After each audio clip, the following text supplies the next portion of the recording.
Hello, friends. Before we start our conversation today about the episode we're watching, we wanted to give special attention to the fact that word came out yesterday that Michelle Trachtenberg passed away at age 39 in New York City. She, of course, played Dawn, the little sister of Buffy and Buffy the Vampire Slayer, and she was in other roles. But she was found dead in her apartment by her mother, and news is coming out kind of by the hour about this. But we wanted to pause and give a thought, memory, and concern for this tragedy. Um, Alan, have you heard any more since the news came out yesterday about maybe what might have happened with poor Michelle? Well, as of now, everything that I think we know is that a little over a year ago she had a liver transplant, and right now the belief is that there was some sort of complication, and this caused her death. And no foul play is suspected at the moment, but we won't know for sure until the autopsy is performed, and that's supposed to happen sometime um, in the next week. It's really shocking to a lot of people. I didn't know she had liver disease or liver transplant. Of course, listeners might remember me saying a time or two that I had a liver transplant. When I Yes. got the news from you yesterday, I was floored, mostly, her age, and then reading that it might have been as a result of a failed transplantation. Kind of shook me to the core twice. My dad looked into the news and said that he saw that maybe she had been struggling for a bit of time since the surgery took place, and it is certainly a tragedy and a loss, and all the social media well wishes from and remembrances from co-stars and other celebrities that she's known indicate that she was hilarious, very intelligent, very sweet Hmm. human being, and so our hearts go out to her family and the entire world of people that she touched and influenced. Absolutely. Who watches The Rewatchers, a Buffy rewatch podcast?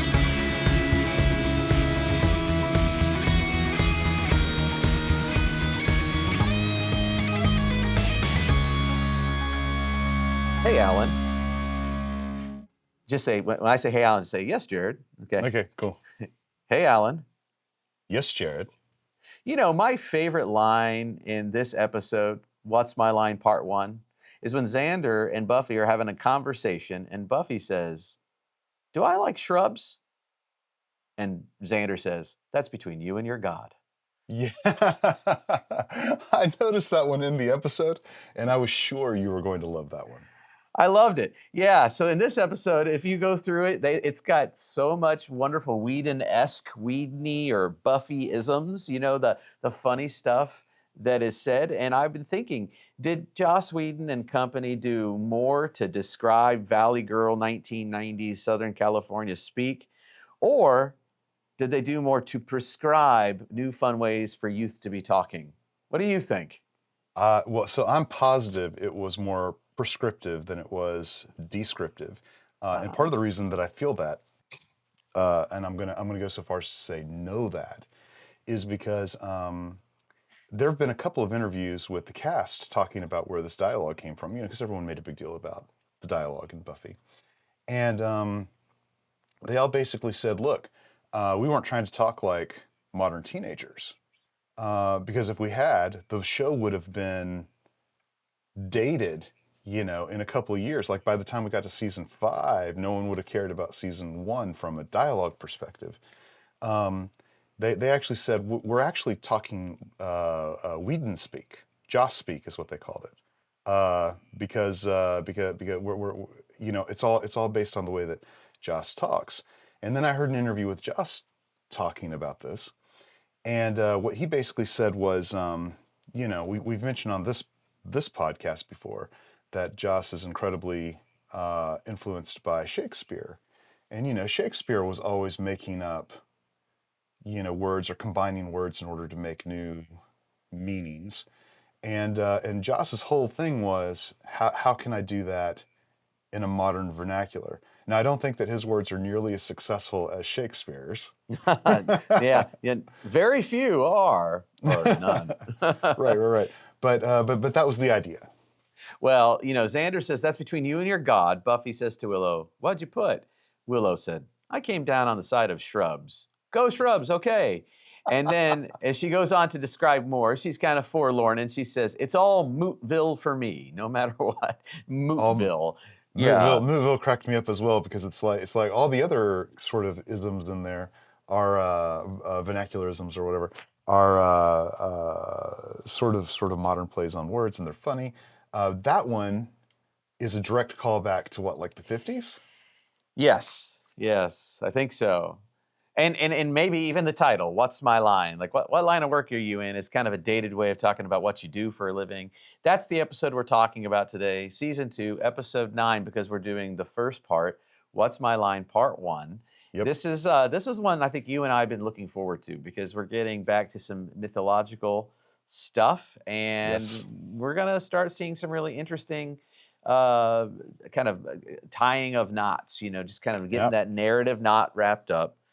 And I will have to tell you, I actually noticed some visual storytelling things that were inspiring to me that I wanted to talk to you about. So why don't we get in, Alan? I mean, why don't we have you take us down the road here a bit and start us off with the narrative.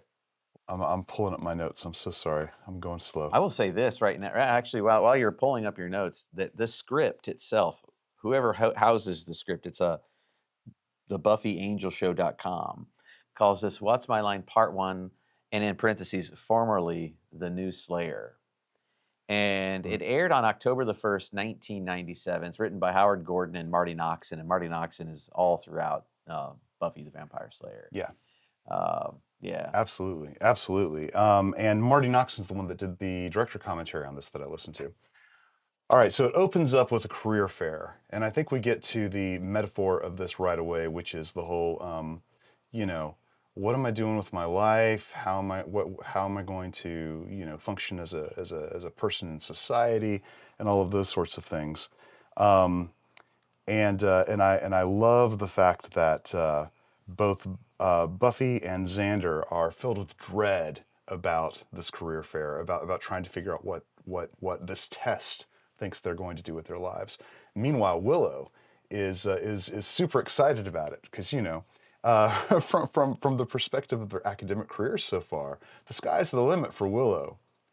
I don't remember having a test sort of. I mean, I think I did take some sort of assessment that gave me a list of like 15 things that I might be interested in, but I don't Sure. recall ever having it like this much focus put on a career. And then like where you would have to where you would go to some board and find your name and find the career next to it. Then you had to go talk to somebody like, and maybe everyone could see what you were listed as, like things that you could do. I don't remember anything quite like that. That seems pretty high on the cringe and anxiety inducing scale, right? I mean, did you have anything like that?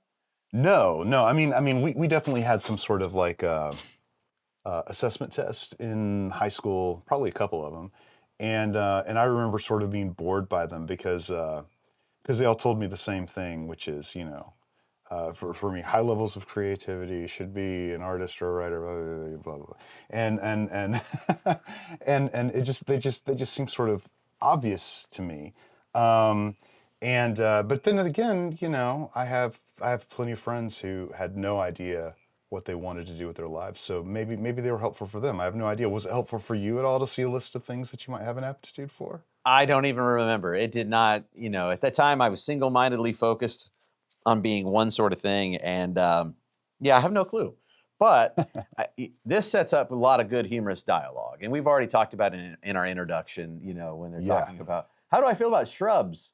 Clearly they're talking about landscaping, design, or whatnot. And, right. And you're right, Willow is pretty optimistic. Xander is being snarky as ever. And I enjoyed it. It was a lot of good beats, a lot of good funny stuff. So right. Yeah. And there's even this moment where Xander says, "I'll always be stupid." And then no one says anything. And he says, "Okay, let's not all rush to disagree." So like there's these real moments that they're all lost in their own thing for sure. And Buffy, the reason why she's filled with her dread is not because she's afraid it's going to say you're dumb and therefore you have to have like some sort of like menial job or less desirable job. It's that she feels fated. And I think that's the profound metaphor for her, right? Always. Yeah. She doesn't have a choice. She's called to this. And, You know, I talked about the metaphor of leadership being so pervasive in the show, and but like any sense of vocation, whether it's like a calling to medicine or law or ministry or whatever it is, those older roles that they're not just jobs, but you become like the job is your identity. Hmm. You can get sucked into feeling trapped sometimes. Yeah, sure. No matter what, at 2 in the morning, you know, if you're a doctor, something happens, you're called on to be a doctor. You kind of have a duty, right? Sure, sure. I think one of the most interesting things about this episode is how they are playing what Buffy's going through and her friends, or what they're going through, against what Spike and Drew are going through. And that's where we Mm. go next. Is we go to Spike and Drusilla and their friend. What's the vampire that they've got with them's name? Did you catch that? I have the script up. His name is Dalton, which it's a couple things to observe. One is that they're still in this nondescript factory place that they've made Right. totally 90s industrial rock chic. Mhm. And I was just wondering what factory was this place. I mean, it's kind of nice for being a factory, but then, and then mostly just thought, hey, here's Dalton. This clearly he's an academic vampire because you can tell because he's wearing glasses, and Yeah. he's got a vest on, and he's translating or trying. And you know they do the thing where they vamp out his face while no other vampire around is vamped out, just in case you didn't know, so that you would know that he's a vampire. That's Which exactly right. That's exactly right.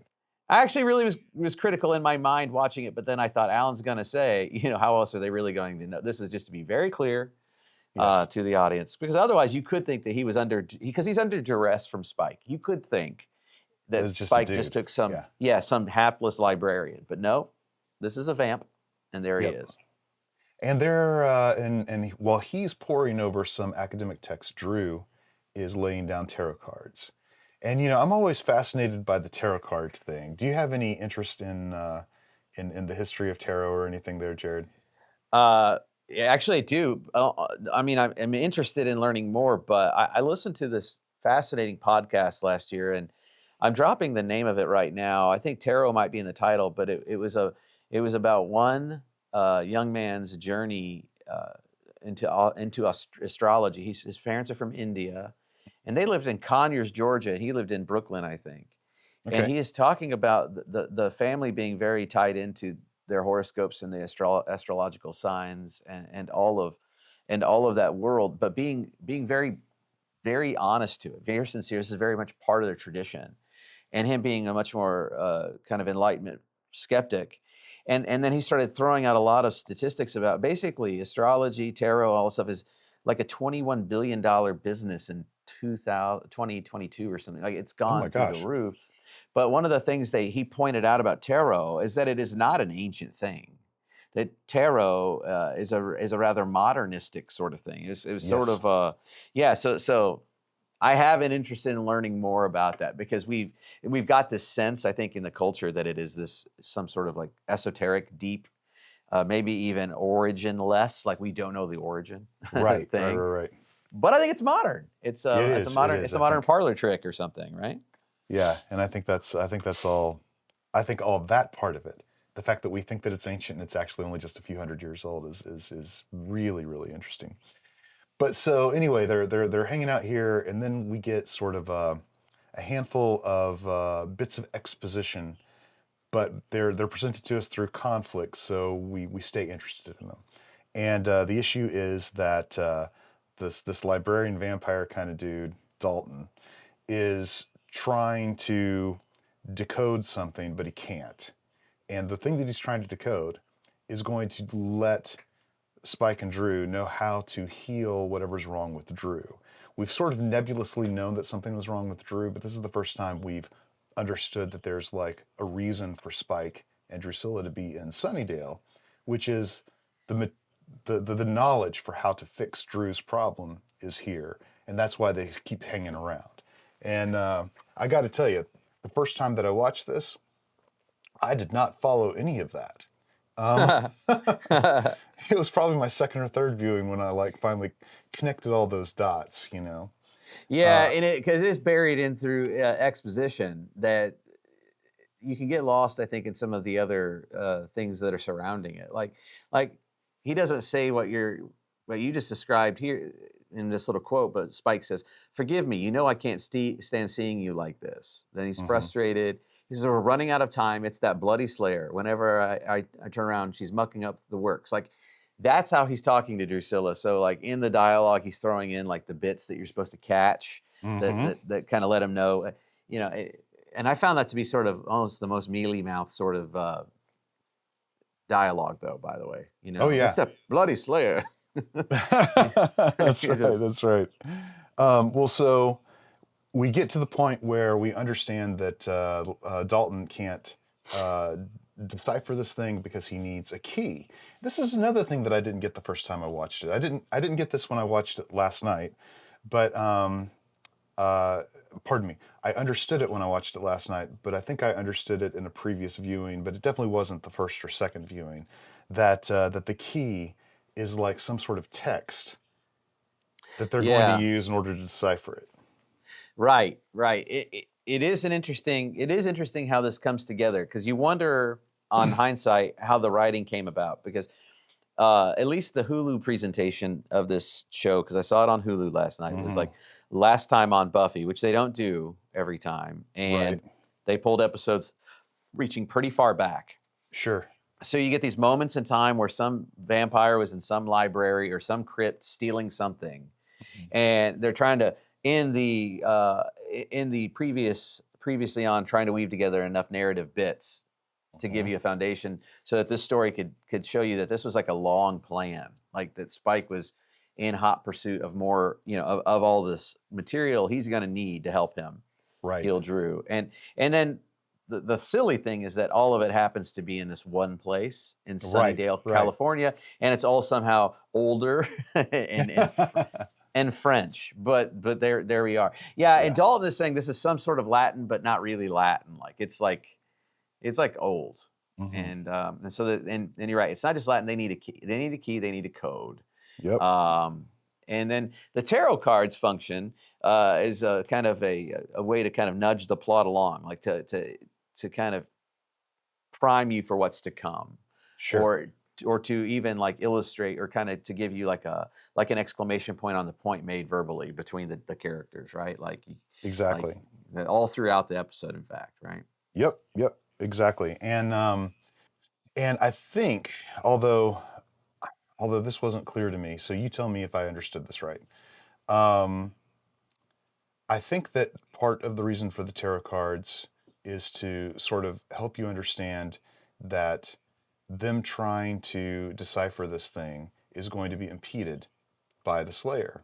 And so Spike makes the decision that he's going to bring in some outside help to get the Slayer off of his back while they're trying to deal with this other issue. Yes, I believe that's how it plays out, but not yet, right? He hasn't called on them yet. He hasn't called on them yet, right? Because we go from here to the next bit, the next act. So that's the end of the like the cold open sort of thing. Yeah, we're at the cemetery now. It's nighttime, and you know, there's the mausoleum, and Buffy's looking through the cemetery. And when I watched that bit, I just in my mind thought of you, and I thought of lighting, and I thought, now this whole cemetery is indoors, right? This is none of this is ever outdoors, like the way the set for the shooting of the show. Yes. I mean, well, they do have the yard outside of the warehouse that they would shoot in sometimes. Yeah, I'm talking about But this particular set is definitely all inside, yes. All inside, yeah. So they set this at night. She's walking through the cemetery. There's a mausoleum, and there's the door to the mausoleum's open, which is I think it's pretty awesome. Yeah, I agree. I love mausoleums. She goes inside. What's inside there? It's Dalton. Yeah, it's Dalton. He's still vamped out, you know, like he's walking around with his face like that. He's trying to break something, lock off a door or something in there, and you know, and then she confronts him, and then they have a little bit of a go. Like she tackles him, and he's got something, and there's a bit of you know, it's just a bit of a fisticuffs, right, or an exchange. Okay. And Buffy says something funny. She says something, she just says to him, "Oh, I forgot you're not a people." And so she pulls out her stake, right? And she's about to kill him. And then there's another vampire that shows up. Who's that vampire? I don't know. I thought it was just a henchman, but is it somebody I'm supposed to know? No, I couldn't remember either. It's just as another Okay. vampire, Yeah, right? So I think yeah, it's just one of Spike's henchmen, and of course Buffy dusts him, and we have this opening bit of action, you know. So because there's a lot of talkie in this episode, so I think that they're trying to bring us action when they can. it is. Yeah, we're catching talkie to fill out the mythology, right? Like they're That's trying right. to. I think yeah. Yeah. So Buffy goes home and climbs in through her window. Oh yeah, and there's a big lurking guy, Angel, just walking around looking at her stuff. Gosh, this guy, man, this guy. I'm just saying. Anyway, You know, to listen to you talk, sometimes one would think that you were envious of Angel. I used to be, but now I'm just annoyed by him. Come on, man. I don't want what he's got. I tell you though, he's sitting there walking around in there, like just the whole thing bothers me still always that he is so old yet unwise. So he's Yes. walking around her place and Yeah. they're chatting or whatnot, and I think amongst all the cutesy stuff, I get a little annoyed. But she's frustrated with what's going on at school, and he said career fair, something like that. Like he Yeah, right. knows it's Sure. career day, and she's like, how do you know? And he goes, I lurk. That was my lurk. favorite. I use the word That's your lurking. favorite line. I lurk. He just Well, that to me is so Whedon-y. I lurk. That's his answer. Career. So my favorite line is quality time with Mr. Gordo. Yeah, right. Because Angel's hanging on to her pig when she walks in. The other thing that's weird about this scene, though, I got to say, is Buffy's mom's out of town. She's out of town. So why does she have to climb in through the window? And Angel hangs a lantern on it. Like he says, why are you climbing in through the window? Your mom's out of town. And she says, habit. Habit, right. Yeah, I wondered if this is just the case where the actress was not available for the mom, or but they note that she's not there a couple times, and so amidst the schmoopy talk, Yeah. is also this point where he sees a childhood picture of Buffy and she's embarrassed, and because that's my Dorothy Hamill phase, Right. saying that her home back in L.A., the bedroom is a shrine to Dorothy Hamill, and he has this idea. Why don't you go ice skating? And she says, I don't have time. And then he said, there's this place. It's down on out some interstate, and it's closed on Tuesday. And she says, tomorrow's Tuesday. And he goes, I know. And so now they got themselves a sweet little schmoopy date to ice Right. skate.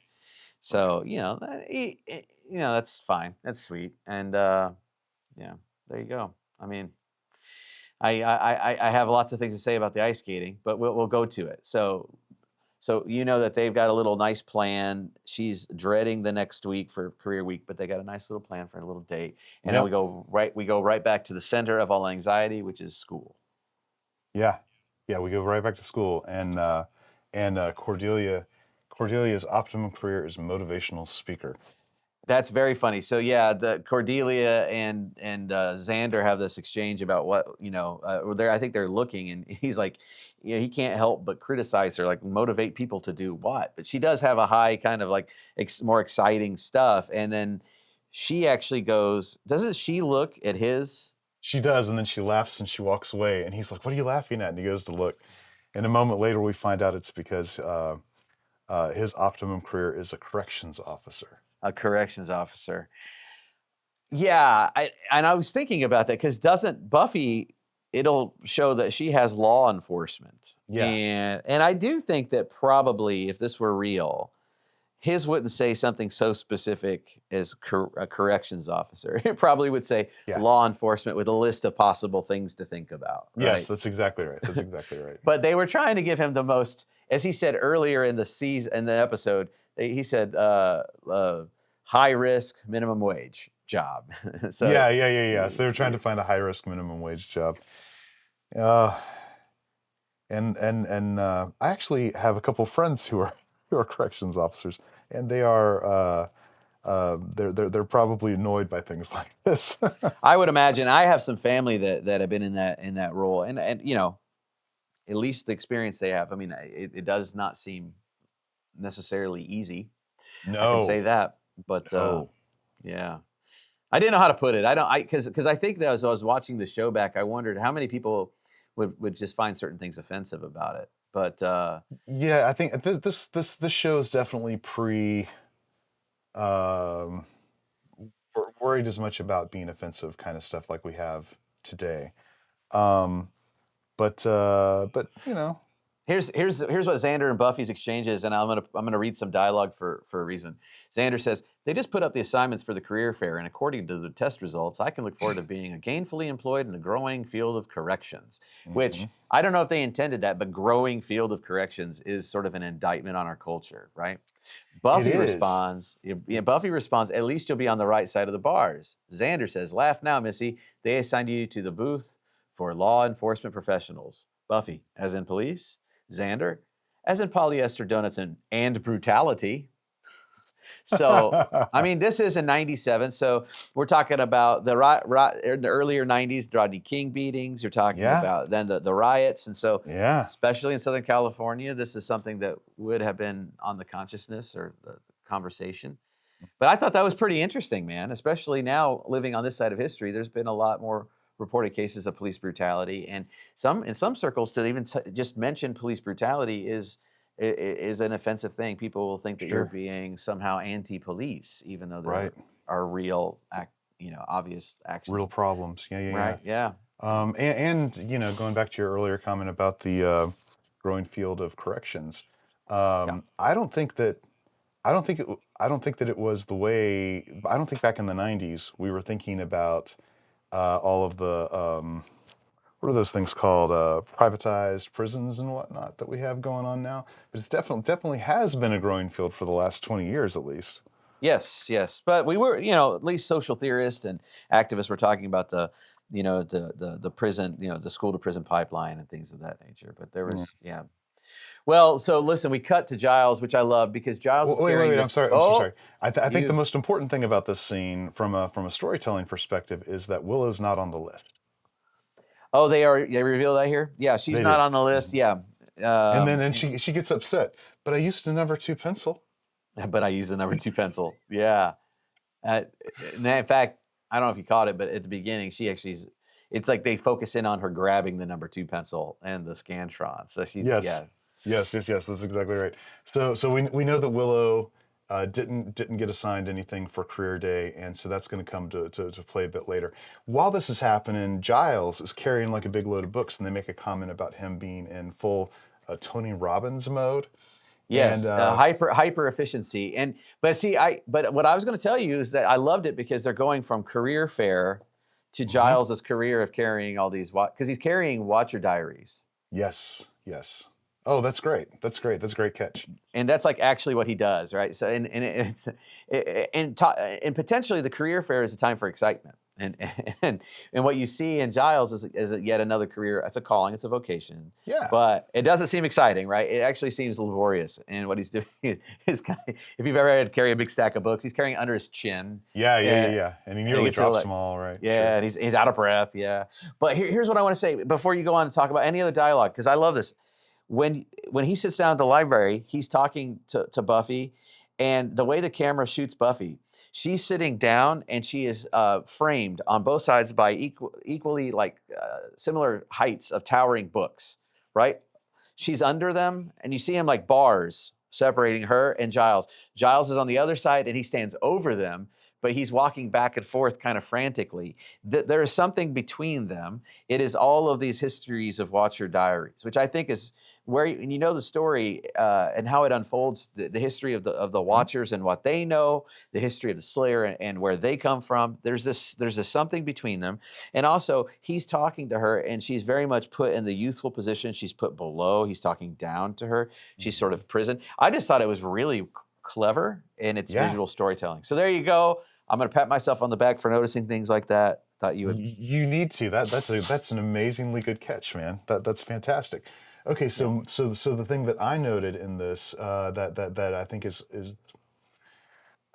less telling than what you just came up with, because that actually has to do with the story, is okay. So Cordelia is going to be a motivational speaker. They're talking about Tony Robbins. Right. And later on in a future episode, one of my favorite lines of dialogue is going to come up when Spike says to a character called Adam, "You're just like Tony Robbins. If he was a big, monstrous, you're just like Tony Robbins."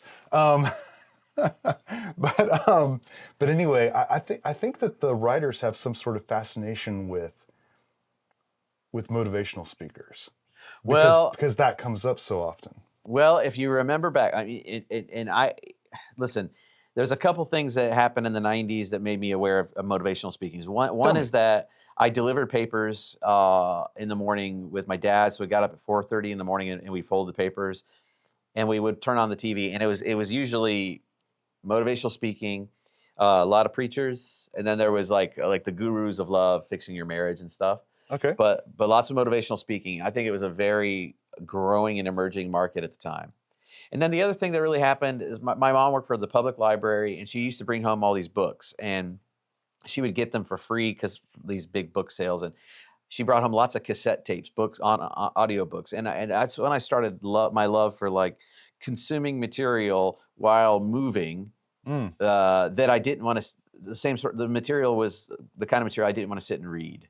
So like if I was working, and I've worked a lot of different jobs through high school and in college, I'd work like these janitorial jobs and stuff like that, and I would just put my Walkman in with my cassette tape, and I would listen to like Jay Leno's autobiography. I didn't want to sit down and read that, but I would take that content in, and I had you could just get so many Tony Robbins and The Power of Now and Eckhart Tolle and all these different self-helpy sort of stuff all over the place. And so, and Tony Robbins had a real TV presence at the time. Okay. I mean, he still has a presence out in the world, but it's not. I think it was a very, I mean, in 1999, the film Magnolia came out, Paul Thomas Anderson film. Sure. And it's a fantastic film. It's one of my tops. And one of the main characters, played by Tom Cruise, is this like very crude and sexist, misogynist motivational speaker. So he's playing that archetype, that character type. Yeah. Maybe that's why. Okay. I think you're probably right. So now we're going to cut back to Spike and Drew with probably your favorite cross of the series. Yeah, that's right. Yeah. Well, You were complaining about the cross Angel gave. Yeah, but the Buffy, Forever 21. But the cross that Spike gives Drew has got to be at least closer to your standards. Yeah, it's definitely adorned. Let's call it adorned. And this is supposed to be the key, is it not? Or the code, the breaking thing. Yeah. I know I should say that in the library, the debate between Giles and Buffy was over. She says, I thought what was happening in the crypt was this typical vamp hijinks. Right. And Giles is definitely far more concerned about what they were digging up, because they weren't just they weren't feeding, they were doing research. And so then we cut to, as you said, and we see what's been retrieved, this cross, right? Yep. Yeah, what do you think she's got, by the way? What sickness do you think has, come upon Drusilla? I don't know that it's ever made clear. Do you remember that if it ever is? 'Cause I don't recall. think it is. I think sometimes it's often tied to the fact that Angel like tortured her in life and made her crazy. So that's one reason why she's sort of off her rocker. And then they kind of present her as physically sort of being feeble and weak. Maybe like she's sort of anemic, but I don't know. I really Well, don't know. what I do know, and I won't talk about it right now because it's for a future episode, but I do know what the cure for it is, and I do know that what I really think is happening from a storytelling perspective is that they are trying to throughout this season play the Drew is weak, Spike is strong, and then reverse it so that Drew becomes strong and Spike becomes weak later on. Yeah. But I don't know anything else, to be honest with you. Well, in the kind of the lair that Spike and Drusilla have, is Dalton's there, and there's the key, and they're trying to figure out a plan, and Buffy keeps coming to the mind as a problem for them. Spike gets really angry, and and he's yelling. He's getting louder and louder, and he ends up scaring even Drusilla. But he yells, "Trouble!" Like he's responding, "Trouble! She's the gnat in my ear, the gristle in my teeth, the bloody thorn in my bloody side." And whenever he said the gristle in my teeth, oh man, he really chewed that word up in a way that I thought that was really well done. And Yeah, I agree. Evocative, you know. It's definitely the And line that jumps out in that monologue or dialogue. Yes. so that's what brings him to say that he needs to call on what he calls the big guns, Mhm. and it's the order of Taranka. Is it Taranka? I'll roll with that. Sure. Or Taranka. Yeah. So some cool order, and and like basically, that's when the tarot cards come into play, right? Because Right. there's three of them. She peels back the you can see these three different ones that kind of maybe allude to who they may be. Mhm. And then I believe, is it right? Is it the next scene where you see at the bus stop? No, Or it does is it not go the somewhere next else? scene. Okay. I don't want to introduce The them next yet. scene is Willow being escorted Yes. around by the mysterious men in suits. Yeah, she's not on the career list, but as she's walking around the career fair, some Secret Service agents types or some very serious business guys, can't tell which, say, "Are you Yeah. Willow Rosenberg? We request your presence immediately," blah, blah, blah, blah, blah. And they go behind this, like, I don't know, this partition made by party things, like the separates their area from the career fair. Right. And they're like, "You have been followed. Your test, forget your test. Like, we have been following you." And it's some sort of tech, like, mogul who's been Right. following your aptitude. And we really want to talk with you. And she says, "Me?" And they said, "There's only one other kid in the school who's on the radar." And that's where we get introduced to Oz. Well, we've been introduced to him, but that's where Willow and Oz see each other. And I love it because they're in their separate cordoned off sphere. They have crudité, and they have shrimp cocktail. And there's Oz looking really confused with the whole platter in front of him. He looks at her and goes, "Crudité?" And it's just really cute. It's really sweet. Of course, he's a fan favorite character. Yes. Yes, absolutely. Okay, so now we're going towards this is Giles and Buffy, sort of having continuing their argument from the library, but now they're out in the headed towards the mausoleum. Yes, and that's when there's the revelation to Giles of where of what's been going on, because the mausoleum has the French name Dulac on it, right? Right. And he knows in the lore and all the study he's been doing, there's this key and the Dulac and the thing and that. And this is where, the exposition tells us that they're up to something, and it's been here this whole time, and how could I have not known that, right? That's kind of the main Sure, main point here. There are a couple little bits here that I thought were interesting. One was funny to me. The other I thought would be interesting to you. Giles says, "Oh dear, oh dear." And Buffy says, "I hate it when you say that." I think that always cracks me up. But the thing that I thought you'd be interested in is Dulac was excommunicated by the Vatican. Why? Yeah, I was curious about that as well, and like, why is he in Sunnydale, California? None of it makes a lot of sense. He tells her that in the mausoleum, he goes, "This is a reliquary.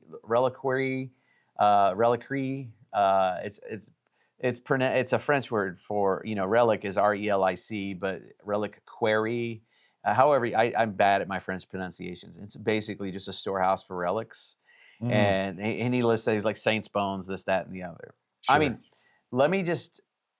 I'm just being bold by saying, Okay, if there's a Sunnydale, cemetery, there's no relic there. I mean, Yeah, right. and there's no relic that you don't know about. Like, those are in churches, right? Like, they're not. Otherwise, it would be like, over at the Sunnydale Zoo in this really special crypt, we have this very historic relic. We think it's the finger piece of whatever. I mean, it would be a known thing. It's not. Right. Sure. So, but Sure. I guess I'm only interested because what could be behind that storyline, but it also sure. sort of silly Sure. to me. But yeah. No, you're exactly right. And I wonder what the thinking. I don't think there was any thinking behind it. I was about to start speculating about the idea of how they're trying to get away with all of these relics showing up in Sunnydale. And I think it's just the Hellmouth thing. I don't think they put any Nah, more yeah. I don't think they put any more energy into it than that. And Nah, I you're just hope right. that people wouldn't notice, you know. But now we're at the bus stop. Ah, yeah, we're at the bus stop. Yeah, we've been back there. You know, remember the last time I think we were here was with Impata and the Inca boy, mummy girl, episode. So we're back at this bus stop, and you know, door opens, someone gets off, and then you see a scary looking boot, and it goes up, and there's a scary looking man figure, and we know we're being introduced to some big bads coming to town, and perhaps it's the Order of Tarak, yeah, so they say there's 3 of them. And they first show you the scary man on the bus. I believe we cut next to the neighborhood that Buffy lives in, where there's a nerdy-looking 1950s door-to-door salesman named Mr. Fister, and it's kind of a tip to you that could be the next one. And then the third, we don't see who the third is. In fact, Right. and well, actually, because I know who the third is, you do. But they disguise the third person in a normal scene, like that they just they're a person in the background, but they don't make that obvious yet, which is kind of cool. And what they're really trying to do is suggest to you that the person coming in on the plane is the third member. That's right. It's all bait and switch. Because in a minute, yeah. So yeah, that's exactly. I guess it's not too much later because the plane happens. The cargo person opens the thing, and there's somebody in there, and we're going to find out the person in there.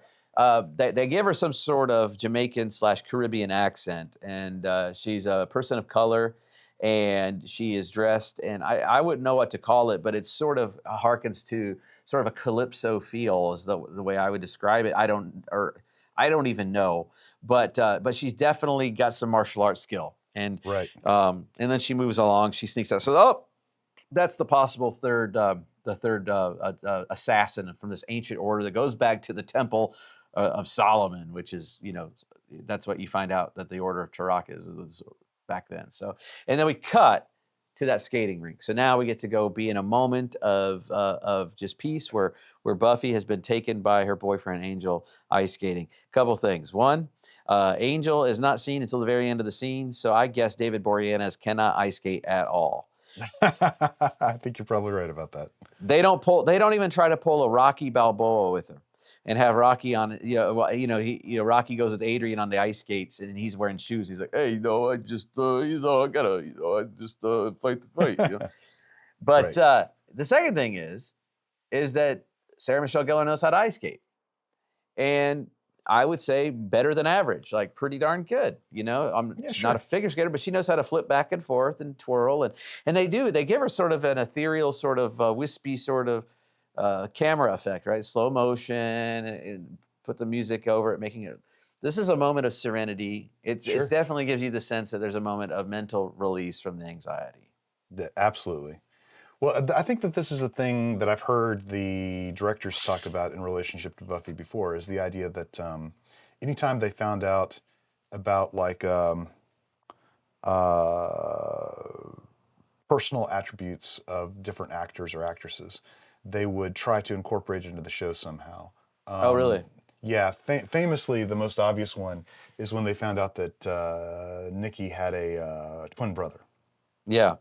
Yeah. I mean, they did that with some singing stuff too, and Once More Feeling. Well, apparently, when one character does rock and roll, that she would walk around the set doing that for fun. But we'll get to that many days later. So Buffy does this weird thing where she tries to like skate squatting down, and she slips and falls and runs into the wall, and it's kind of silly. And she laughs, and then quite alarmingly, the first of the Order, the big, scary-looking biker guy, reaches down and yanks her up over the top, and they're going after each other. Yep. And that's when Angel shows up, which I found that to be just the weakest part of the storytelling, of the visual storytelling, because he's not anywhere even seen. He's not even observing her skate. He's just like off camera and out of mind. I don't know if that just was jarring to me to all of a sudden have him vamped out and going, Buffy, in his Jersey accent, and then diving. I mean, don't you think it was just kind of out of nowhere? Yeah, no, I mean, well, okay, so there are a couple things here. the Buffy the Vampire Slayer, because of the nature of it being fantasy fiction, um, even if it's urban fantasy fiction, uh, has a tendency to play the Deus Ex Machina probably Yeah. more than the average show. Um, but at least in this scenario, they set it up with, the idea that Angel was going to meet her at this ice skating rink a few scenes earlier. So we at least knew he was gonna get there, even if we never saw him before. But I totally agree with you. It's there are a lot of messy bits about this particular scene. But I will put a Band-Aid on it just a little bit and do my apologist thing for just a moment from a production standpoint, and say, anytime you're shooting in a place that you don't have complete control over, things get tough real fast, you know. So in this particular scenario, I can't imagine how hard it must have been to get a camera on that ice. Yeah. Okay. All right. Fair enough. Sure. Yeah, but let's talk real quick. Let's move through this bit. They get into a fight. Angel gets his butt whipped, which is always funny to me that he's getting his butt whipped. And then Buffy defeats the guy in the most gruesome way possible. He's not a vampire, so he's not dusted, Sure. which they don't ever deal with. But she kicks him with her ice skate in the throat. Because it's network television, they don't show blood or anything, but his throat is cut and he dies on the ice. And then Right. they cut to something else. In fact, they cut to him, Buffy kissing Angel. She's got to stand on the tippy toes of her skates to do so, Yeah. only to be observed by the person traveling on the plane. Yep. And he's still vamped out. And there's the whole thing, his face is cut. And she's like, "Oh, you're cut." And he goes, "Oh, you shouldn't have to see me like this." Yep. I don't know why. They don't explain why he doesn't just turn back, but he doesn't. Uh-huh. Just to show that she can handle him being vamped out. And she very sympathetically, compassionately, and with love touches his face, even though it's vamped out. Yep. It's just meant to show that she really loves him for him. And there we go. That part's over, right? I mean, Yeah. And I have to add though, I think it's super weird for them to be like macking on each other over the dead body. that's what I'm saying. That's what I'm saying. They don't handle it. Like, it's like, yeah, that's weird. That's absolutely weird. But then, like, I mean, it wasn't like, the thing about dusting a vampire is that it's an easy, convenient way to deal with corpses. Yeah. This guy was a guy. Yeah. So she slit his throat with an ice skate. I mean, it's Yeah. crazy. Anyway. Yeah. If it had really happened, to your point, blood would be seeping all over the ice, and they'd be standing in a pool of blood while kissing each other. I mean, it'd be super weird if they played it realistically. Right. Okay, now we cut to the library. And there's a tenseness happening. Giles is very upset. Yes. And this is where you find out that the order is dating back to King Solomon. So Giles is able to say more based on all his research and all the things that have been happening. Right. And he talks about, the funny thing is, Buffy says this guy was hardcore Giles, and Angel was power freaked by this ring. And there's a ring that they took off the man's hand that gives Giles the information. So Giles says, "I'm afraid he was not overreacting. The ring is worn only by members of the Order of Toronto, whatever. They are a society of demon assassins dating back to King Solomon." Xander, this is the whole point of reading this is to get to what Xander says. Okay. And did they beat the Elks last year in the Sunnydale Adult Bowling League Championship? Yeah, right. Giles ignores him, says their credo is to sow discord and kill the unwary. And then Xander says, "Bowling is a vicious game." And then Giles yells, "That's enough, Xander." Like, it's serious business, and you get that. Right. No time for jokes. He's got to think. He's really worried about it. We get a cutaway before we come back to Buffy in the hallway at Sunnydale.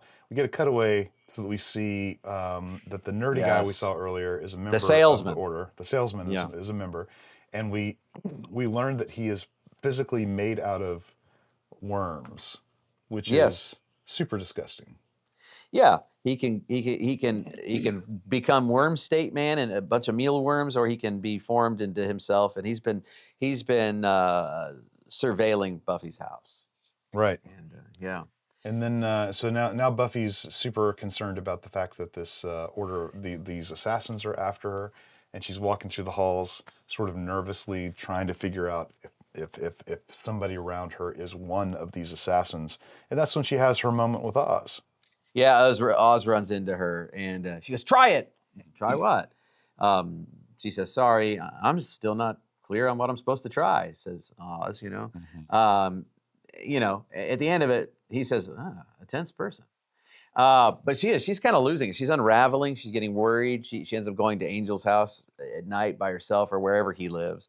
And I did like the part when Xander's concerned, he goes to Giles and talks about Buffy spinning out, and Giles says, "Perhaps I was a bit too over dramatic or too vociferous in my warnings to her." And he goes, "You think?" Because it really did cast her down this really dark road, really, where she ends up again seeking out Angel, and he's not there. So now she's getting to mill around, which is good. It's good balance of the narrative. So he's milling around her room without her in it by himself, fish out of water. Now she's milling around his space without him in it, fish out of water, looking around. She ends up taking a nap. She's so exhausted. She falls asleep on his bed. And that's where she's discovered by Well, before she's discovered, we cut away to Angel. This is one of the few times when I feel like we see Angel's character having a decisive point in the episode, right? So he's gone to this bar, and he's trying to get information out of a bartender, and we've always wondered where Angel gets all of his knowledge from, and now I think this is the first time we've ever seen him acquiring information for Buffy. Yeah, it's this seedy barkeep who, you could, out of central casting, you could fill him in for a lot of different sort of seedy underbelly, smarmy guys that run a bar or know stuff on the street. Not tough, maybe not inherently evil, but still dabbles in enough bad stuff to have that smarmy, not smarmy is the wrong word, but he's got a smarmy personality, but to have that sort of I don't know, sort of sickly feel about him, like he's doing nasty things, right? Right. Or he's engaged or adjacent to it enough, right? And that scene ends with Angel being beat up by... Well, he's got his hands on this guy's head on the bar, threatening him, right next to the pickled eggs. Yeah. And he gets interrupted by this the traveler from the plane, the island sounding person, who then beats him up, right? And he's vamped out, and he gets knocked into this little little room that's got a door on it or something. And it's really funny because as he's been beaten up and he's on the ground, he's like, "Okay, well, now I'm giving you a chance," because he warns her, right, even though she's just totally whipped him. And she laughs because she's confident in her skills, I guess. But then she ends up going over and she just locks him in. She's like, "Look, I know what you are. You're a vampire, and that sun is going to come in through those windows." So she doesn't just kill him and get rid of him, which would be convenient. Sure. But she, takes delight in letting him suffer a little bit. She doesn't care. That's exactly right. And of course, for the narrative, that gives a chance for Angel to escape. That's exactly right. Yeah. So then we cut to Giles in the library, and what's going on there? Oh goodness, what is going on in the library? I think mostly he's having an opportunity to talk to Willow, and he this is when Giles has figured out that what the cross is going to communicate to the vampires is it's an expositional scene. It's now the good guys know what the bad guys are up to. They're trying to restore a weak and sick vampire back to health, I think is the line. Right. The next thing I can remember off the top of my head is that, Xander and Cordelia are paired together because they always get paired together. Right. And they're going to look for Buffy, so they go to Buffy's house. Or they're looking for something. Buffy's not there. And they know that Joyce isn't there. So Xander goes in through a window, opens the door, and he goes looking for her upstairs. And while that happens, there's a ding dong on the door, and Cordelia opens it to find Mr. Pfister, this bug man from the Order of whatever. Right. And he's like, "Would you like some free samples?" And she says, "Yes, come on in, of course." And he goes into the house, and that's going to be dangerous. Yep. Now, when we cut to Buffy, Buffy is there in bed, sleeping at Angel's bed by herself, and there's this moment where something happens, and the person traveling on the plane is beginning to attack her, and Buffy says, "You must be number 2," which is a great line, because she is referring to the Order. You must be the number 2 in this order of people who are trying to kill me. And Kendra, that's the name of the person. She swings this axe, and they kick and go back and forth. And I think at some point she says, "Who are you?" And "What do you mean, who am I?" says Buffy. "You attacked me. Who the hell are you?" And Kendra glares at Buffy, and she says, "I am Kendra, the Vampire Slayer." However she says. And that's where we end. And and then there's like a pause, like, huh? Because so ultimately, of course, what she's saying is, you are number 2. She really is the second Vampire Slayer, but there can only ever be one, which is the reason why Buffy's so confused. Yeah, wow. There's a lot happening in this episode. Obviously, a lot. I did think when I was watching this, a lot's packed in here to talk about. Yes. So what do you think about it? Do you feel like it's a good one? I mean, yeah, it's a two-parter. I think it's a good one. It's not my favorite two-parter in the season, because there are a handful of things that happen in the season that I think are really, really outstanding, and this being one of them. But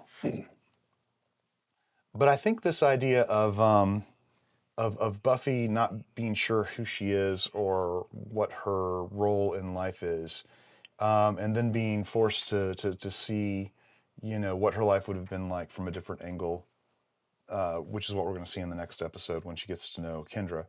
I think that's a pretty solid storytelling idea. What else do I think? I think that I think the most important thing about this pair of episodes is really getting a sense of what's going on with Spike and Drew, because we haven't, up until now, they've just sort of been nondescript bad guys. I mean, really, really great stylistically, but we haven't really understood why they were there necessarily until now. And I wonder if they had to come up with a way to have them there this long because of Spike's popularity. Well, I think you're right. So I think these 2 episodes are basically a really strong punch. Like they're it's like a real kick starter or kick to the system for the mythology.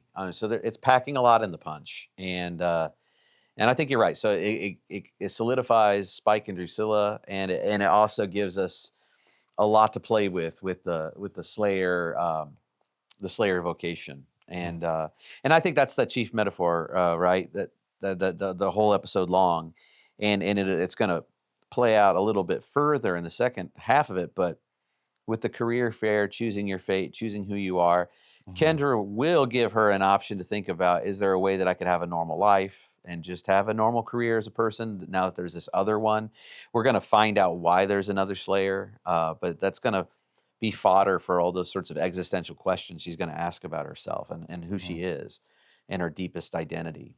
Yeah, absolutely. I thought it was fun. And there's a part we skipped a little where Xander has interaction with Snyder. And that's right. He's like, I admire your leadership. I was thinking about going to principal school. And then he says, "Of course, no one could fill your shoes." He goes, "Well, I mean, not that. I mean, you're such a tiny man." Like he's just talking himself into a corner with. So there's a lot of funny, cute, quirky, charming sorts of things throughout it. Yeah.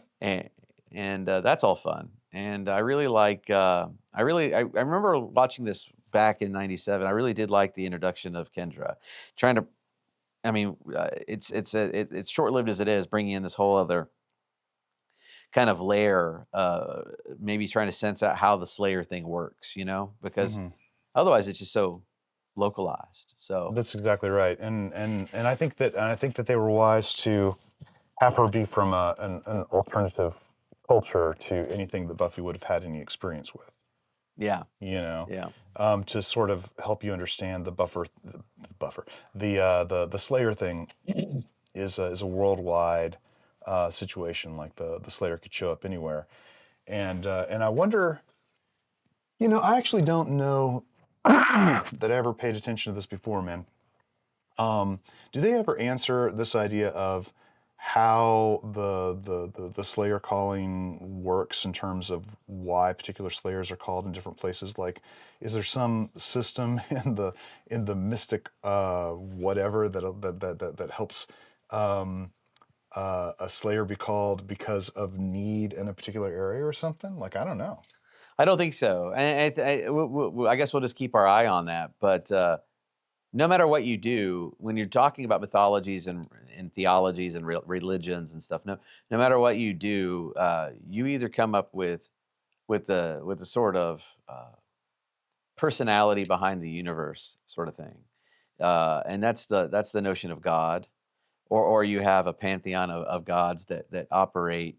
So even in theologies that have a pantheon of gods, many gods, Hmm. they usually sit under the authority of some sort of primordial law that runs everything. So they're subservient. They're not truly God.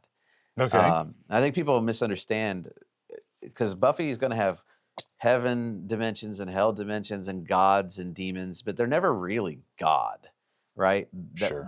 they're always just big titanic sort of creatures because they're all subservient to some sort of higher law.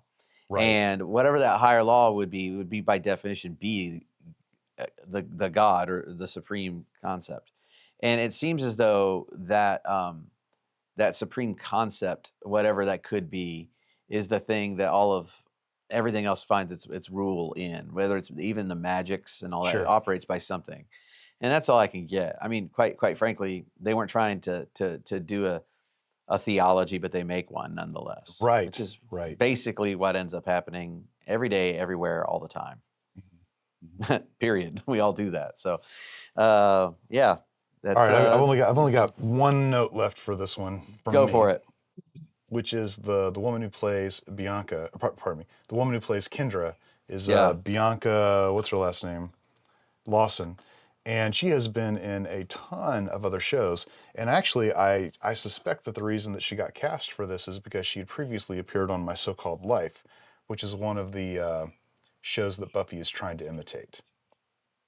Ah, she was in Saved by the Bell, the new class. She was in Pretty Little Liars, Rogue, Steve Harvey Show, Dawson's Creek, The Secret Life of an American Teenager, Vampire Diaries, Teen Wolf, Witches of the East End. Wow, she has been in a lot of things. Cool, very cool. Yeah, and she was actually a pretty decent character, I think, on Dawson's. So yeah, she was one of those like up and comers too. Yeah, yeah, Yeah, awesome. All right, my friend. Well, listen, I think that's good for now, I think and we so. look forward to seeing part two and seeing how all of it shakes out. Absolutely.